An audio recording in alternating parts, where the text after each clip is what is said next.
Hello മക്കളെ, എല്ലാവരും ഇതാ ഓണപരീക്ഷയ്ക്ക് വേണ്ടി അതിഗംഭീരമായിട്ട് പഠനം ആരംഭിച്ചു കഴിഞ്ഞു. മാത്തമാറ്റിക്സിലെ ഫസ്റ്റ് ചാപ്റ്റർ സെറ്റ്സ് ബോർഡ് എക്സാമിന് 7 മാർക്കിന് എത്ര 1ഉം 2ഉമല്ല 7 മാർക്കിനാണ് ഈ ചാപ്റ്റർ ചോദിക്കാറ്. വളരെ ഈസി ആയിട്ട് പഠിക്കാൻ വേണ്ടി സാധിക്കുന്ന ഈ ചാപ്റ്ററിലെ 7 മാർക്ക് നമുക്ക് ബോർഡ് എക്സാമിന് ഉറപ്പുവരുത്താൻ വേണ്ടി സാധിക്കും. പക്ഷേ നിങ്ങൾ ഓണപരീക്ഷയ്ക്കകത്ത് ഭൂരിഭാഗം ചോദ്യം വരാൻ വേണ്ടി പോകുന്ന ചാപ്റ്റർ അത് സെറ്റ്സ് തന്നെയായിരിക്കും. ഒരു 4 മാർക്കിന്റെയും ഒരു 3 മാർക്കിന്റെയും ചോദ്യം, ഇങ്ങനെ മൊത്തമായിട്ടാണ് നമുക്ക് 7 മാർക്ക് ബോർഡ് എക്സാമിന് കാണാൻ വേണ്ടി സാധിക്കുന്നത്. സോ 4 മാർക്കിന്റെ ക്വസ്റ്റ്യൻസ് എവിടെ നിന്ന് വരാം, എങ്ങനെയൊക്കെയാണ് ഈ കാണുന്ന ചാപ്റ്ററിന്റെ ചോദ്യങ്ങളുടെ ഗ്രാവിറ്റി ഉണ്ടാവുക, എത്രമേൽ ഡിഫിക്കൽട്ട് ആകാം, എല്ലാം തന്നെ ഈ കാണുന്ന വീഡിയോയിൽ ഞാൻ നിങ്ങളുമായിട്ട് ഡിസ്കസ് ചെയ്യുന്നതായിരിക്കും. സോ ബോർഡ് എക്സാമിന് ആവശ്യമുള്ള, നിങ്ങളുടെ ഓണപരീക്ഷയ്ക്ക് ആവശ്യമുള്ള ഏറ്റവും മികച്ച ചോദ്യങ്ങളാണ് നമ്മളിത് ഈ വീഡിയോയിലൂടെ നിങ്ങൾക്ക് നൽകാൻ വേണ്ടി പോകുന്നത്. സോ എല്ലാ മക്കളും ഈ കാണുന്ന വീഡിയോ മാക്സിമം ഷെയർ ചെയ്യുക, എല്ലാ ഫ്രണ്ട്സിനോടും ഈ കാണുന്ന വീഡിയോ കാണാൻ പറയുക. ആൻഡ് നിങ്ങൾ പഠിക്കുക, നമുക്ക് ബോർഡ് എക്സാമിനകത്തും അതുപോലെ തന്നെ ഓണപരീക്ഷയ്ക്കകത്തും ഫുൾ മാർക്ക് നേടാം. ആദ്യ question, are you ready guys? റെഡിയാണോ? കണ്ടോളൂ. ഫസ്റ്റ് വൺ, വളരെ സിമ്പിൾ ക്വസ്റ്റ്യൻ. ഈ കാണുന്ന ക്വസ്റ്റ്യന്റെ ഇമ്പോർട്ടൻസ് വേറൊന്നുമല്ല, ഇത് NCERT ക്വസ്റ്റ്യൻ ആണ്. ഇതിനൊക്കെ പുറമെ 2025 മാർച്ച് മാസത്തിൽ ഈ കാണുന്ന ക്വസ്റ്റ്യനുമായിട്ട് ബന്ധപ്പെട്ട ചോദ്യമാണ് നമ്മളുടെ ബോർഡ് എക്സാമിന് ഉണ്ടായിരുന്നത്. അതായത് 1, 4, 9, 16 എക്സെട്ര 100 അതിനെ സെറ്റ് ബിൽഡർ ഫോമിൽ എഴുതുക, അങ്ങനെയായിരുന്നു ചോദ്യം ഉണ്ടായിരുന്നത്. അപ്പോൾ ആ കാണുന്ന ക്വസ്റ്റ്യനും ഞാൻ ഇവനെയും രണ്ടും നിങ്ങൾക്ക് വേണ്ടി ചെയ്യാൻ വേണ്ടി പോകുന്നതാണ്. സോ എല്ലാ മക്കളും മനസ്സിലാക്കണം, നമ്മളിതാ എങ്ങനെയാണ് ഇവനെ സെറ്റ് ബിൽഡർ ഫോമിൽ എഴുതാൻ വേണ്ടി പോകുന്നത്. First of all, set builder ഫോമിൽ എഴുതാൻ പറയുമ്പോൾ നിങ്ങൾ ആദ്യമായിട്ട് നോക്കേണ്ട കാര്യം വേറെ ഒന്നുമല്ല, എങ്ങനെയാണ് നമുക്ക് ഇവിടെ ഒരു കോമൺ പാറ്റേൺ കണ്ടെത്താൻ പറ്റുക. എന്താണ് സിമിലാരിറ്റി? ഓരോ നമ്പേഴ്സ് തമ്മിൽ നമുക്ക് എന്താണ് ഓരോ പാറ്റേൺസ് ഉണ്ടാകും. എന്താണ് pattern? 1, then 4, then 9, then 16, then 25 etcetera. മക്കളെ 4, 9, 16 ഒക്കെ ആലോചിക്കുമ്പോൾ തന്നെ നിങ്ങളുടെ മനസ്സിലേക്ക് ഇവന്മാരെ നമ്മൾ പണ്ടൊക്കെ എവിടെയോ കണ്ടിട്ടുണ്ട്. അതെവിടെയാണ്? ഓർത്ത് വയ്ക്കേ, ഓരോന്നും നമുക്കറിയാം സ്ക്വയേഴ്സ് ആയിരുന്നു. അതായത് പെർഫെക്റ്റ് സ്ക്വയേഴ്സ് ഉണ്ടല്ലോ തന്നെ.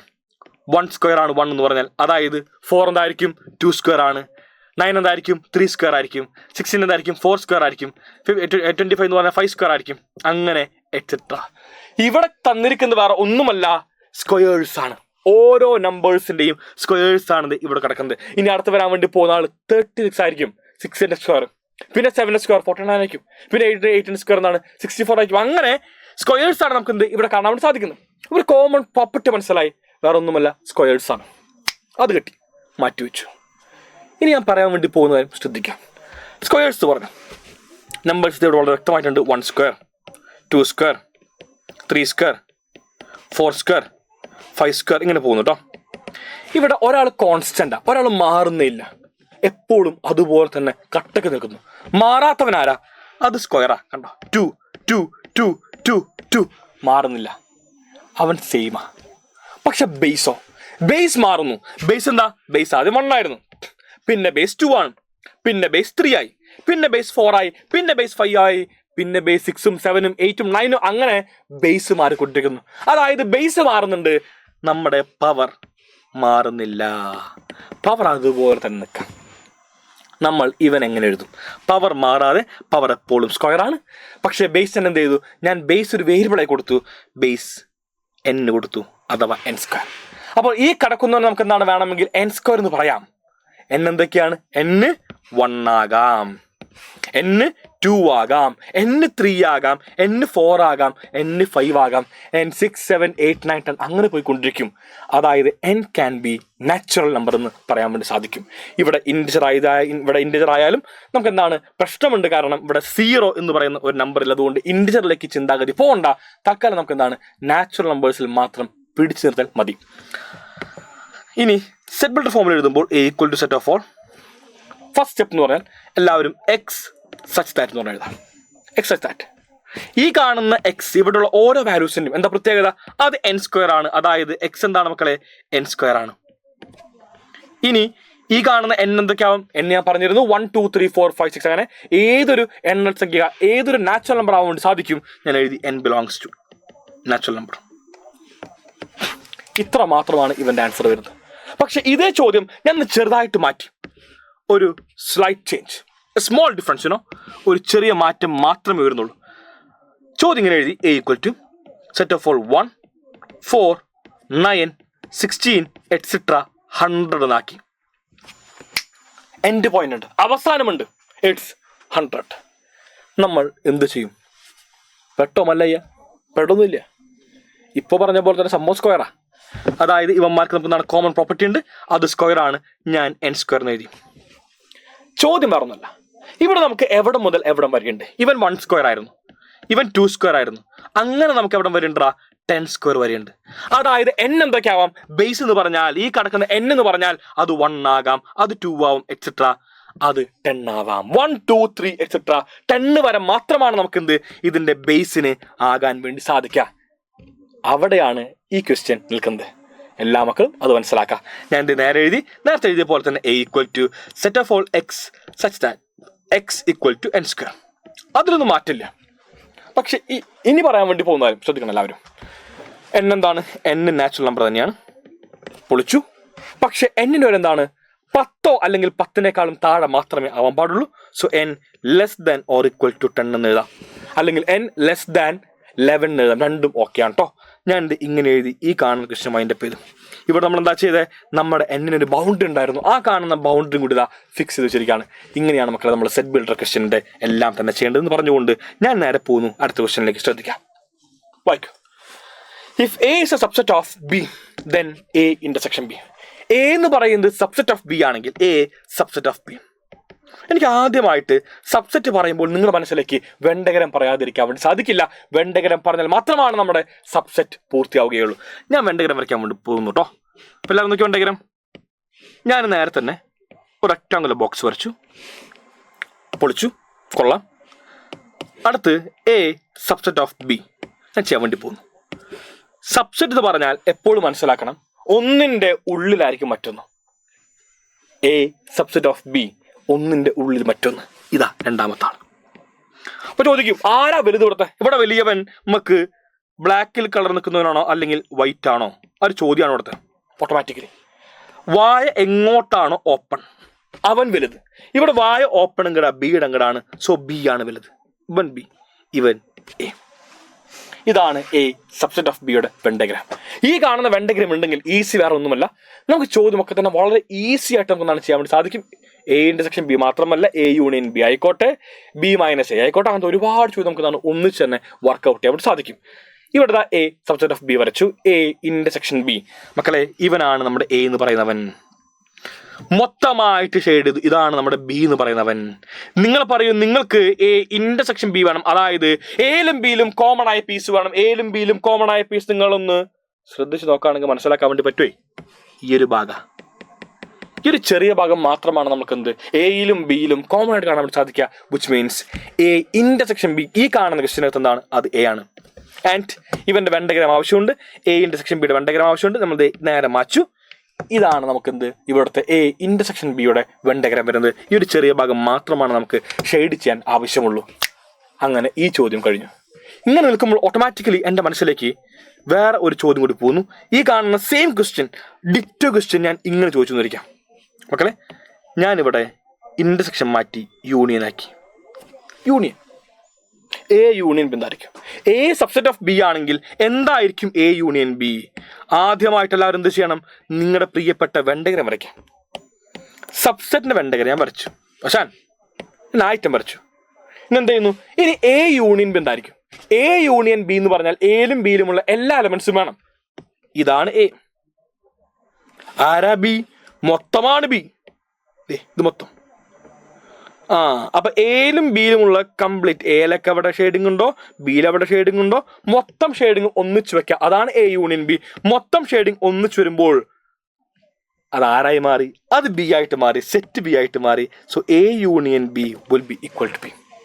ഇതാണ് മനസ്സിലാക്കേണ്ടത്. കണ്ടോ, ചോദ്യം ചെറുതായിട്ട് മാറി, ഉത്തരവും ചെറുതായിട്ട് മാറുന്നുണ്ടെന്ന് നിങ്ങൾ മനസ്സിലാക്കണം. ഒരിക്കലും ബൈഹാർട്ട് ചെയ്യരുത്, മനസ്സിലാക്കി മാത്രം പഠിക്കുക. ഇങ്ങനെ ഈ വെണ്ടഗ്രാമിന്റെ എന്തായാലും ഞാൻ ചോദ്യം ചെയ്തു.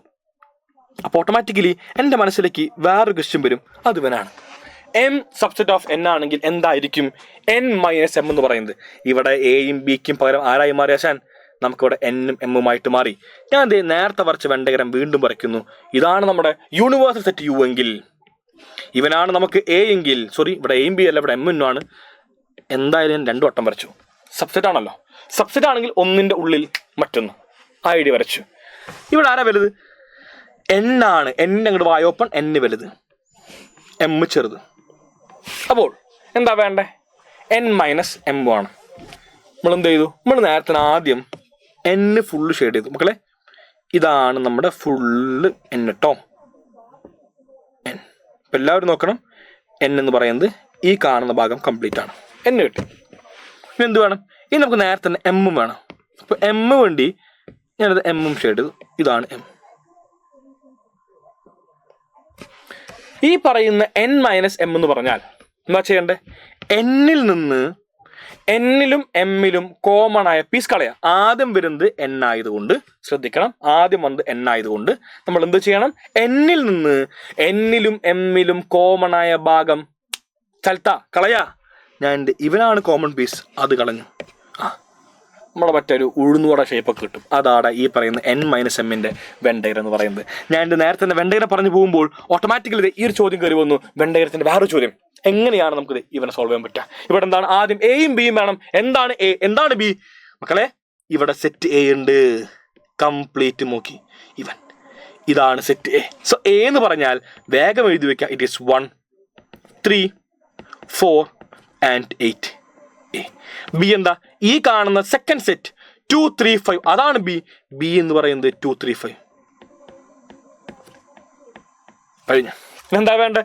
Second question A - B union A intersection B equal to A എന്ന് പ്രൂവ് ചെയ്യണം. അപ്പൊ ആദ്യമായിട്ട് എ - ബി വേണം. ഞാൻ എഴുതാൻ വേണ്ടി പോകുന്നു കേട്ടോ. എ - ബി എന്ന് പറഞ്ഞാൽ എയിൽ നിന്ന് എയിലും ബിയിലും കോമൺ ആയ ഐറ്റംസിനെ കളയാ. അശാൻ ഇതാണ് എ. ആരൊക്കെ കോമൺ ഇട്ട് നോക്കുമ്പോൾ 3 ഉണ്ട്. ഞാൻ 3നെ കളഞ്ഞു വേറൊന്നുമില്ല. അപ്പോൾ ഇനി വേണമെങ്കിൽ ഇങ്ങനെ എഴുതിക്കോ. എ എന്ന് പറയുന്നത് 1, 3, 4, 8 മൈനസ് എ - ബി അല്ലേ?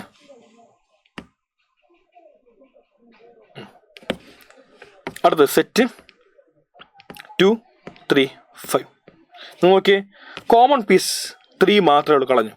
എന്നിട്ട് ബാക്കിയുള്ള ഈ പറയുന്ന 7 ആൾക്കാരുണ്ടല്ലോ 1, 4, 8 അത് എഴുതി വെക്കുക.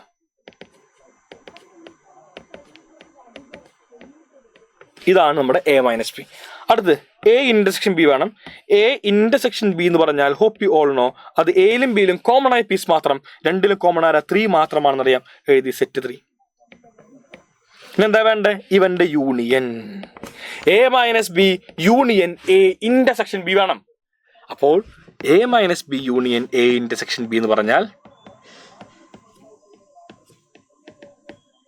നിങ്ങൾ മനസ്സിലാക്കേണ്ട ഇത്ര മാത്രമാണ്.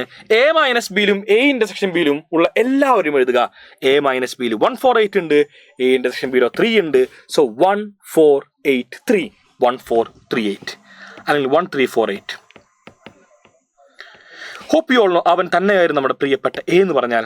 സോ ഈക്വൽ ടു എ 1, 3, 4, 8 അതായിരുന്നു നമ്മുടെ എ എന്ന് പറഞ്ഞാൽ.